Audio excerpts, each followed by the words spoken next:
ishobora kugenda ibirometero 7 mu mazi ishakisha icyo kurya. Nanone imvubu ikaba ishobora kumara iminota 6 mu mazi itari yazamuka.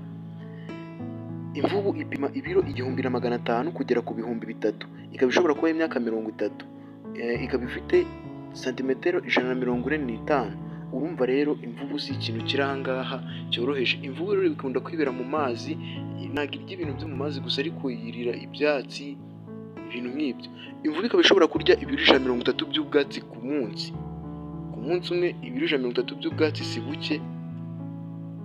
Imvubu ikunda kwigira ahantu hari amazi, ubundi igatembera mu mazi. Ntabwo igenda yoga, ahubwo igendera ku mucanga hasi igendesha n'amaguru, ubundi ikagenda ireremba hejuru. Ntabwo igenda ahantu hari amazi menshi, igenda ahantu hari amazi atayirengeye gusa ariko nayirengeyeho gatoya.